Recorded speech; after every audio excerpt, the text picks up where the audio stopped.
പ്രേക്ഷകർക്ക് നമസ്കാരം. പറഞ്ഞതിൽ ഉറച്ചു നിന്നുകൊണ്ട് ഗോപാലകൃഷ്ണൻ വീണ്ടും രംഗത്തെത്തിയിരിക്കുന്നു. 4 ഭാഗമായിട്ടാണ് വീഡിയോകൾ നമ്മൾ ഗോപാലകൃഷ്ണൻ പറയുന്നത് ഈ വീഡിയോയിൽ മുന്നോട്ട് വെക്കുന്നത്. പത്രസമ്മേളനത്തിൽ മാധ്യമങ്ങളൊക്കെ ഉറഞ്ഞുതുള്ളിയിരുന്നു. സകലതിനെയും അടക്കി നിർത്തിക്കൊണ്ട് നിലപാടങ്ങ് ഗോപാലകൃഷ്ണൻ പ്രഖ്യാപിച്ചിട്ടുണ്ട്. നിങ്ങൾ ഇതൊന്ന് കേട്ടു നോക്കൂ. ചെറിയൊരു ഭാഗമാണ്. ഞാൻ സംസാരിക്കുന്ന സമയത്ത് നിങ്ങൾ സംസാരിക്കുന്ന സമയത്താ ഇത് വാക്കുകൾക്കല്ലല്ലോ. നിങ്ങൾ ചോദ്യം ചോദിക്കല്ലേ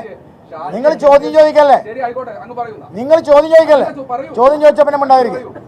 സാമാന്യ മര്യാദ കാണിക്കും. പത്രസമ്മേളനം കൊല്ലം കുറേ ഞാൻ നടത്താമെങ്കിൽ അപ്പൊ ഈ സംവാദമൊന്നും വേണ്ട. അതൊക്കെ നിങ്ങൾ വേറെ ആൾക്കാരെടുത്ത് മതി, എൻ്റെ അടുത്ത് വേണ്ട. ഞാൻ പറയുന്നത് കേൾക്കാനുള്ള താല്പര്യം നിങ്ങൾ കാണിക്കും. സംവാദമാണെങ്കിൽ വെളി ഇറങ്ങിക്കോ, നമുക്ക് നോക്കാം. അപ്പൊ പിന്നെ നിങ്ങൾ ഞാൻ സംസാരിക്കട്ടെ. നിങ്ങൾ കേട്ടില്ലേ? നമ്മുടെ മധുധര കേരളത്തിലെ മാപ്രകൾ ഉറഞ്ഞുതുള്ളി ഗോപാലകൃഷ്ണനെ അങ്ങ് ഞെട്ടിക്കാമെന്നായിരുന്നു കരുതിയത്. സകലതിനെയും അടക്കി നിർത്തിയിട്ട് പറയാനുള്ളത് അവരുടെ മുഖത്ത് നോക്കി തന്നെ ഗോപാലകൃഷ്ണൻ അങ്ങ് പ്രഖ്യാപിച്ചിട്ടുണ്ട്. നിങ്ങൾ അതും കൂടി ഒന്ന് കേട്ടു നോക്കൂ. എന്തുകൊണ്ടാണ്? എൻ്റെ ചോദ്യം ഇത് തന്നെയാണ്. ഈ ചോദ്യം ഞാൻ വീണ്ടും വീണ്ടും വീണ്ടും ഊന്നി പറയുന്നു. മാറ്റമില്ല. നിങ്ങൾക്ക് വേണമെങ്കിൽ നിങ്ങൾക്ക് പരാതി കൊടുക്കുകയോ എനിക്കെതിരായിട്ട് നിങ്ങൾ വാർത്ത കൊടുക്കുകയോ ഞാൻ വർഗീയത പറഞ്ഞു എന്നോ നിങ്ങൾക്ക് പറയൂ, എന്ത് വേണം ചെയ്യാം. പക്ഷെ ഞാൻ ഊന്നി പറയുന്നു, എന്തുകൊണ്ട് 50 വർഷമായിട്ട് 1980 ശേഷം 50 വർഷമായിട്ട് എന്തുകൊണ്ട് ഒരു ഹിന്ദു സ്ഥാനാർത്ഥിയെ ഇടതുപക്ഷവും വലതുപക്ഷവും നിർത്തുന്നില്ല? ഇവിടെ എന്തുകൊണ്ട് നിർത്തുന്നില്ല? ഇതാണ് എൻ്റെ ചോദ്യം. ആ ചോദ്യത്തിന് ഉത്തരമാണ് ഞാൻ പറഞ്ഞത്. ബൽറാമിനെ നാട് കടത്തി. ബേബി ജോൺ മാഷ്ക്ക് ഇവിടെ കൊടുത്തിട്ടില്ല. വത്സരാജിനെ കൊടുക്കുന്നില്ല. ഗീതാ ഗോപിക്ക് കൊടുക്കുന്നില്ല. കൃഷ്ണദാസിന് കൊടുക്കുന്നില്ല. ഇത് ഈ നാട്ടിലെ ഹിന്ദു സമൂഹത്തിൻ്റെ ഒരു ചോദ്യമാണ്. ആ ചോദ്യം ഞാൻ ഉന്നയിക്കും സാർ. നിങ്ങൾ കേട്ടില്ലേ? പറയാനുള്ളത് പറഞ്ഞു തന്നെ. അത് നമ്മുടെ കേരളത്തിലെ സകല മാപ്രകൾക്ക് മുമ്പിലുമാ ഈ പ്രഖ്യാപനം നടത്തിയത്. കേരളത്തിലെ സകല പ്രമുഖ മാധ്യമങ്ങളോടും പറയാനുള്ളത് മുഖത്ത് നോക്കി അദ്ദേഹം അങ്ങ് പറഞ്ഞിട്ടുണ്ട്.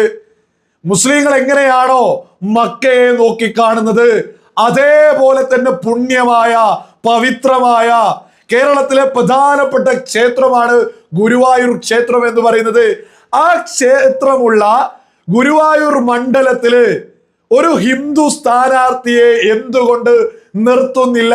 കഴിഞ്ഞ 50 വർഷമായിട്ട് അത് തീർത്തും ന്യായമായ ചോദ്യമാണ് എന്നുള്ളത് തന്നെയാ ബോധമുള്ള സകല മലയാളികളും തിരിച്ചറിയേണ്ടത്. ഇതുമായി ബന്ധപ്പെട്ട് എന്തുകൊണ്ട് ഈ ചോദ്യം ഉന്നയിച്ചു എന്നുള്ളതിന്റെ വ്യക്തമായൊരു ഉത്തരം കൂടി മുന്നോട്ട് വെക്കുന്നുണ്ട്. നിങ്ങൾ അതും കൂടി ഒന്ന് കേട്ടു നോക്കൂ. ഗുരുവായൂർ ക്ഷേത്രത്തിൽ 32 ആന ചെരിഞ്ഞു. എന്താ കാരണം? അന്വേഷിച്ചിട്ടുണ്ടോ?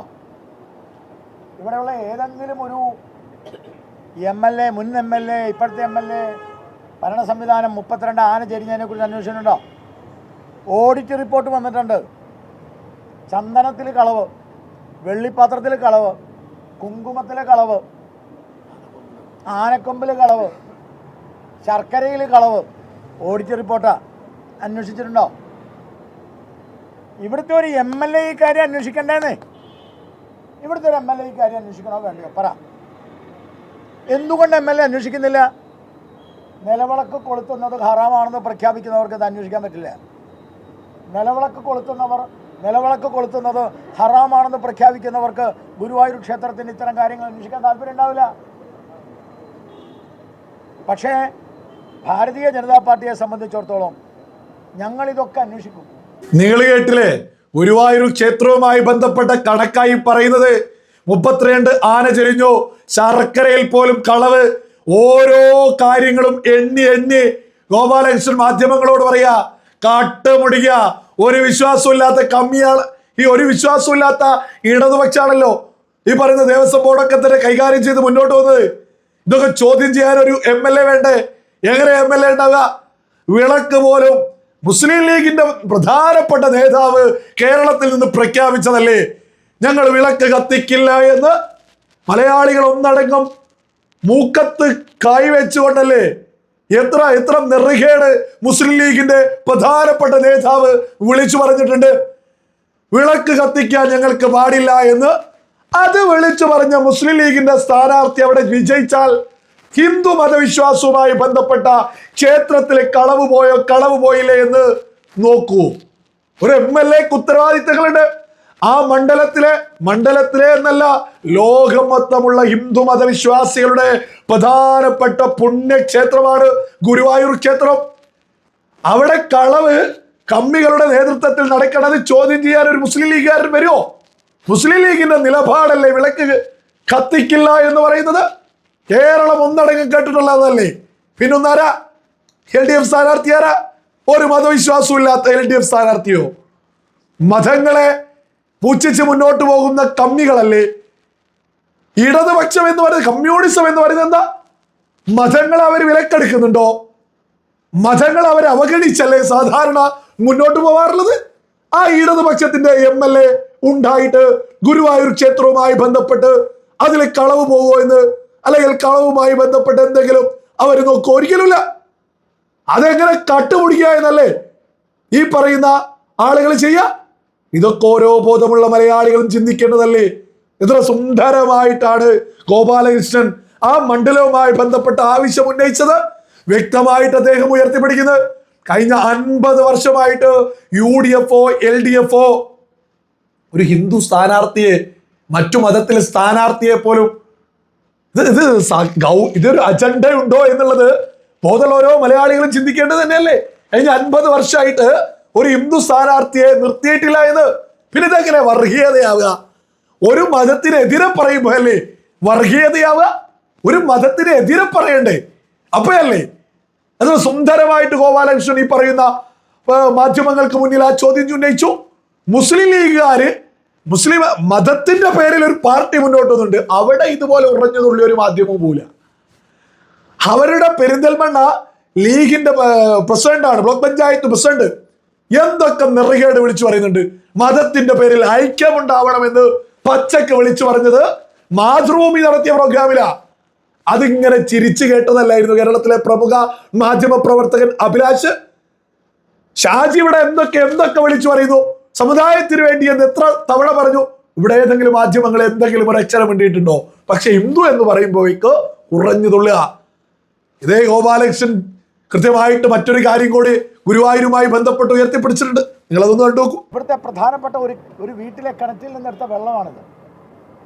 ഞാൻ ഇവിടുത്തെ MLA ചോദിക്കുകയാണ്, ഞാൻ ഇവിടുത്തെ ഇപ്പോഴത്തെ MLA ഇതിനു മുമ്പുണ്ടായിരുന്ന MLA പാർട്ടിയോടും ചോദിക്കുകയാണ്, ഇതാണോ കുടിക്കേണ്ടത്? ഈ വെള്ളമാണോ കുടിക്കേണ്ടത്? പറ.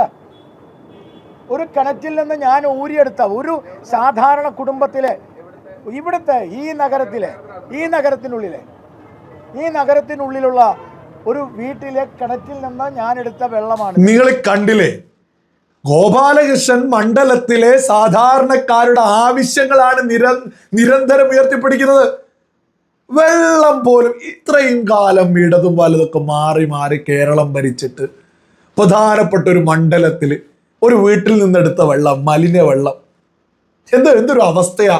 ഇത് മാത്രമല്ല, കൃത്യമായി രേഖകളുമായിട്ടാ ഗോപാലകൃഷ്ണൻ രംഗത്തിറങ്ങിയത്.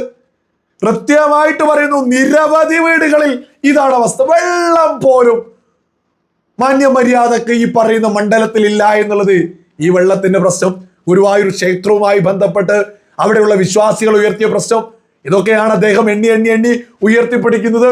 അപ്പോഴേക്ക് ചാടി വീട് വർഗീയതവൻ. എന്ത് വർഗീയത? സ്വന്തം അതുമായി ബന്ധപ്പെട്ട് അതിന്റെ ആവശ്യങ്ങൾ പറയുന്നത് എന്ന് മുതലാ ഇന്ത്യ മഹാരാജ്യത്ത് വർഗീയതയാവല് തുടങ്ങിയത്? ഇത് നേരെ ഇപ്പുറത്ത് നിന്ന് മുസ്ലിം ലീഗ് തോന്നിയത് എന്ത് പറഞ്ഞാൽ ഒരു പ്രശ്നം ആർക്കില്ല. അതേസമയത്ത് ഹിന്ദു മതവിശ്വാസവുമായി ബന്ധപ്പെട്ട് പറഞ്ഞാൽ വലിയ പ്രശ്നവും. ഇവിടെ വെള്ളം പോലും ഗുരുവായൂർ മണ്ഡലത്തിലെ മാന്യമര്യാദക്ക് ജനങ്ങൾക്കില്ല.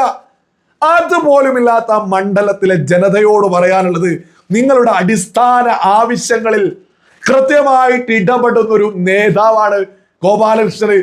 അദ്ദേഹത്തെ നിങ്ങൾ ഹൃദയത്തിലേറ്റി അദ്ദേഹത്തെ വിജയിപ്പിച്ച ഈ വെള്ളം കൂടിയെങ്കിലും മാന്യമര്യാദക്ക് നടക്കുമെന്നുള്ളതാ വലിയ യാഥാർത്ഥ്യം. വെള്ളം പോലും മാന്യമര്യാദക്ക് ഗുരുവായൂർ മണ്ഡലത്തിൽ ഇന്നുമില്ലെങ്കിൽ ഇടതിനും വലതിനും ബോധമുള്ള ഗുരുവായൂർ മണ്ഡലത്തിലെ ഒരാൾ പോലും വോട്ട് ചെയ്യരുത്. ഗോപാലകൃഷ്ണനെയൊക്കെ വിജയിപ്പിക്കുക. ഇദ്ദേഹം മതവിശ്വാസവുമായി ബന്ധപ്പെട്ട് പുണ്യമായി കരുതുന്ന ഗുരുവായൂർ ക്ഷേത്രത്തിൽ നടക്കുന്ന കൊള്ളയെ അവസാനിപ്പിക്കൂ. സാധാരണ സകല മനുഷ്യർക്ക് വേണ്ടിയിട്ടുള്ള വെള്ളത്തിന്റെ പ്രശ്നത്തിൽ, ഇത്തരം അടിസ്ഥാന വിഷയങ്ങളിൽ നിരവധിയാണ് ഗോപാലകൃഷ്ണൻ ഇടപെടുന്നത്. ഇതൊക്കെ ഗുരുവായൂർ ജനത കാണുകയും അദ്ദേഹത്തെ തന്നെ തിരഞ്ഞെടുക്കുകയും ചെയ്യുമെന്ന് തന്നെയാണ് ഗുരുവായൂരിൽ നിന്ന് പുറത്തു വരുന്ന വിവരങ്ങള്. ഇതൊക്കെ കേട്ട് കമ്മികളും ജിഹാദികളും കൊങ്ങികളൊക്കെ വെപ്രാളം പിടിച്ച് 4 മാപ്രകളെയും ഗോപാലകൃഷ്ണന്റെ മുമ്പിലേക്ക് വിട്ടതായിരുന്നു. അവരെയും കണ്ട വയങ്ങ് അദ്ദേഹം ഓടിച്ചിരിക്കുന്നു.